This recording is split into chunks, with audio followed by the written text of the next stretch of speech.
Welcome everyone. Today we're going to be talking about my JTK rewrite. I'm going to be doing a Q&A based on questions that y'all had concerning the story, how I'm going to be handling it, the characters that are going to be in it, etc, etc. Alright, so jumping into the first question. Cats of a Whisker asked, will the rewrite explore Eldritch or cosmic horror in any way? Follow-up question, will there be any dream sequences? I love these questions. Thank you so much for commenting. Yes, for sure. I've made some pretty decent building for the world, and I can say it will have some Eldritch tidbits being dropped everywhere. I doubt I'll fully uncover the lore within the story, and I honestly want you guys to figure it out from what will be provided later in the future, especially since the otherworldly stuff is more implied. On the other hand, the cosmic horror existential dread part is much more direct. Jeff discovers hard truths, secrets, and mysteries, and as time goes on, every time he uncovers something, it's larger and farther beyond his comprehension. And 2, yes, there will be. Only about 2 at the moment for the dream sequences, but I'm sure I won't do more than 3. I really do not want to overdo it with the dream sequences since it can become repetitive really fast. But from what I've written, I love them so far, you know? Visha_Lunani, I'm so sorry if I butchered that, asked, is Slender more of an active malicious force or like a force of nature, kinda like Godzilla, destruction being caused just by him existing in the same space and world as us? Another great question, and honestly, I would describe him as somewhat both, kind of like a malignant force of nature. You know, can't give too much away because I feel like it will kind of kill the mystery, but the Slenderman doesn't feel like emotionally. It feels every other sense, just not like emotions. It doesn't have a sense of empathy or sympathy whatsoever, you know? It doesn't intend to harm anything, just to survive and live comfortably, I guess you could say. That's all. Next question, Moonscript asked, is there anything in common in rewrites that you want to do differently? And definitely, yes. Let me preface this by saying it really depends on what kind of story you want to make. But me personally, I will say that I feel like I haven't seen people really write Jeff to be more of a cunning killer. Sort of like the version I wrote in my No I'm Not a Human series. That's what I'm talking about.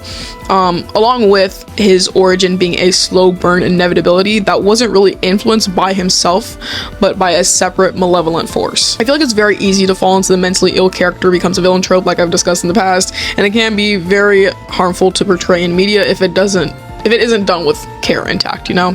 In my interpretation, I would say evil doesn't come from him at his core. Instead, when he realizes what he is horrible at the end, and he decides to not change, but rather lean into, give into, and even enjoy this new version of himself, that is when you can no longer sympathize with him. I feel like someone who used to be the most selfless and benevolent person turning out to be the most disgusting and vicious being is not only scary but heartbreaking as well. I feel like that's where a lot of horror that really sticks with you lies, that feeling of heartbreak and of loss. I really want to see Jeff not being pure evil or extremely sympathetic. There should be a slow and gradual change to his actions and ways he goes about everything. At first, they seem reasonable and justified, leaving us to sympathize with him, but over time, we see him act on impulse or do things that cannot be explained other than having malicious intent. Although since it's his perspective, of course you're gonna see it as reasonable.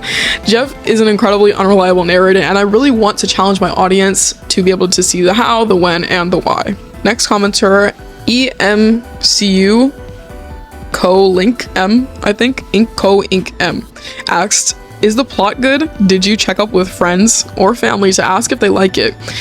Does it fit the mood? And are there going to be OC or random characters that you'll add to make the story more sensical? Like, I don't know, give Jeff at least one actual friend or make his brother actually have a personality. Personally, I do think that the plot is actually pretty good. Every act is uncovering a truth, only to realize that the truth isn't the whole story. Every scene has either an element of horror, mystery, thriller, or an interesting to watch character dynamic and or drama. And yes, I did. I have another friend who writes and is planning to actually publish her own book. She said it was good, that it hit correct beats, and actually gave me some pretty useful tips. I showed it to my family, and the main consensus is that it's scary, reminds them of it, and character drama does get messy. A lot of high emotions and tense situations. And plus, I'm pretty proud of it, so I'm hoping you guys will love it too. And yes, there will be plenty of OCs. I do have a good amount of them that are going to be present in the story, and I love them to death. It's actually in the main cast. I do have an OC named Zemo. He is a longtime friend of Jane and Jackson being Eyeless Jack. Yeah, so hope you guys will like them a lot. And yes, for once, Jeff actually does have a friend. Eyeless Jack in my rewrite is Jeff's best friend. I feel like you guys would really like their dynamic. Lou also does have a personality for once. I took the selfless trait and kind of just built off of it. He's a big brother to Jeff in this version. He is actually also a pretty big catalyst for Jeff's conflict and motivation at the start of the story. And honestly, there might be a version like that of Jeff already out there. I just haven't seen it, read it. If you guys already know of one, let me know and I will read it. I love reading anything creepypasta wise. This next commenter, I'm not gonna try to pronounce her name, but thank you so much for commenting. You're one of the top commenters. Thank you so much. The father of Jeff does he have more of an impact in this rewrite, or like in the original, is he just a extra or side character? 2, the bullies of Jeff and Lou, are they gonna appear? 3, Jeff, she appears in the JTK origin and in another moment. I'm guessing they mean, will she appear in it? Question, because I always find it weird that they share the same timeline and I don't know why. And yes, Jeff's father honestly has one of the biggest impacts on his character. They have a pretty good amount of scenes together over the course of the story, and you know, an interesting dynamic. He's definitely more of a side supporting character though, so he's not seen too often, especially in and after Act 2.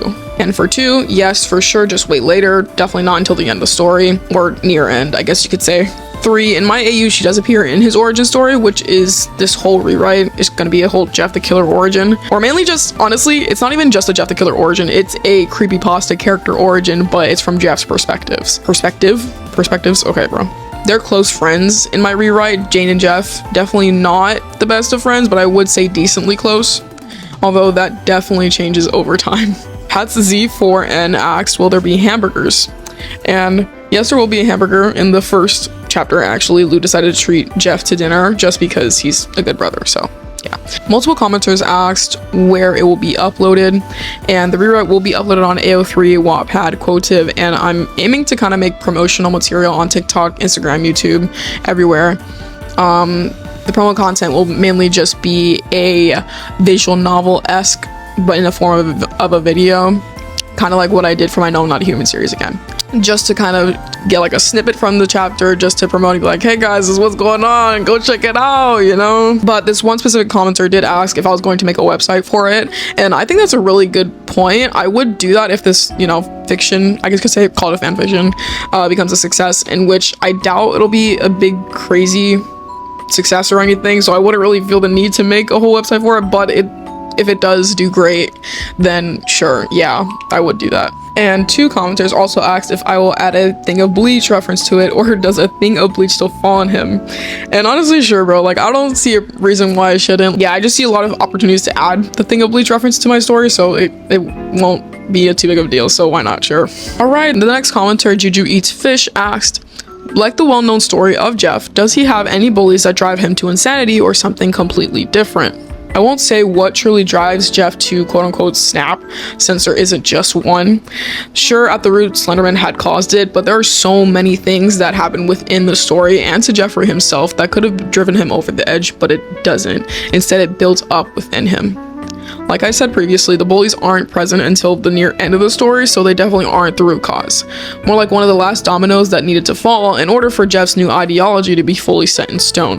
Next commenter, Godzilla Punisher 9912. Love your name, dude. Will this be just one contained story, or will there be more than one focusing on other creepypasta characters like Jane the Killer and Eyeless Jack? Or will there be a sequel with Jeff as the main character again? 2, are Randy, Troy, and Keith in this story, and if they are they influenced by the Slenderman to bully Jeff and to insanity in any way? 3, I like your art. Not a question, just something I wanted to say. The story contains characters like Jane the Killer and Eyeless Jack, but for an additional story after this one, it honestly depends on how this whole thing goes. But hopefully I am going to create a sequel about the pastas being adults. I'll have everyone in it, but I'm still debating on keeping it Jeff-centered or not. I really doubt I'm going to. I'll probably just have each act focus on one specific character point of view, but you know, take that with a grain of salt, since I can change my mind and nothing is set in stone. I haven't even finished writing the origin story yet, so keep that in mind. 2, yes, the original bullies will be in the story, but like I said, won't be present until Act 5.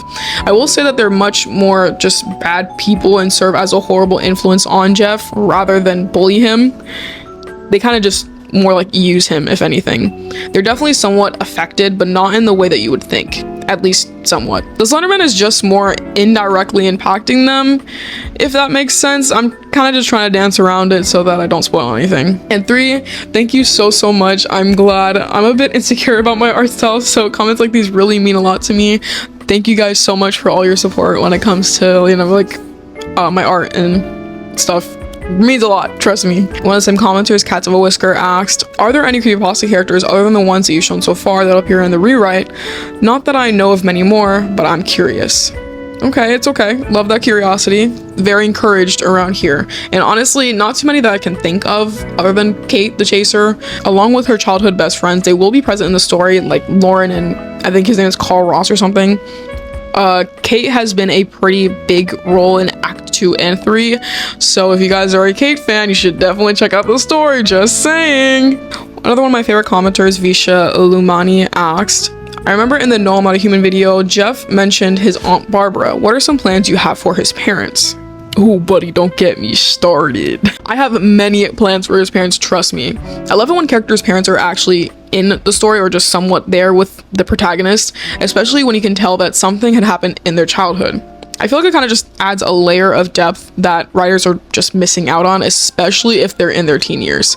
I want everyone to have their own interpretation of his parents, so I won't say anything directly, but his parents are definitely not good people whatsoever, but they're not super villains either. Alright, we got some extra bonus questions a little bit.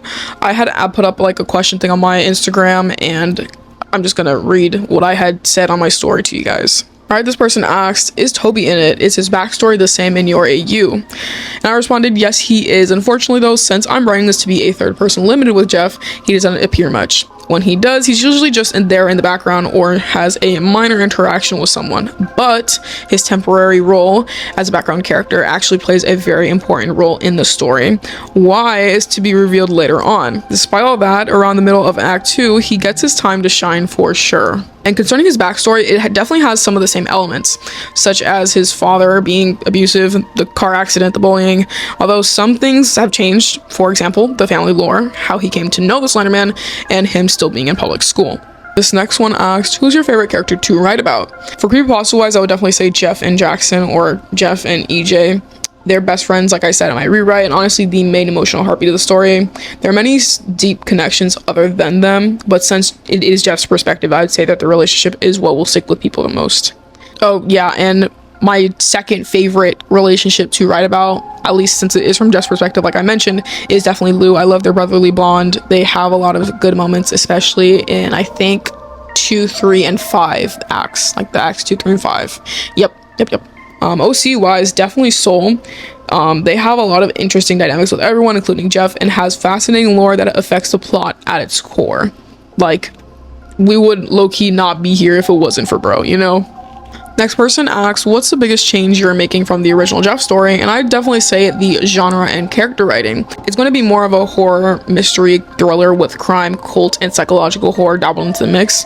And as for characters though, I'm taking a different approach to most of the characters for their arcs and characterization, but still having the reminiscent pieces of what made the characters them. Like I mentioned before, I took Lou's selfless trait and kind of built off of it. So I'm going to be doing that kind of same pattern for a lot of the other characters. Alright, and last question, what creepypastas will be in the story? Jeff, Jane, Jackson, EJ, and Zemo. Zemo's an OC, is the only exception here. Supporting characters being Natalie, Clockwork, Kate the Chaser, Toby, Tiki Toby, Lou, and Nina, and her little brother, Randy, Keith, and Troy. Background characters being Ben, Carl Ross, and Lauren. But I remember writing this, and I literally said in the Instagram post, hey, I might change this arrangement, so this isn't set in stone.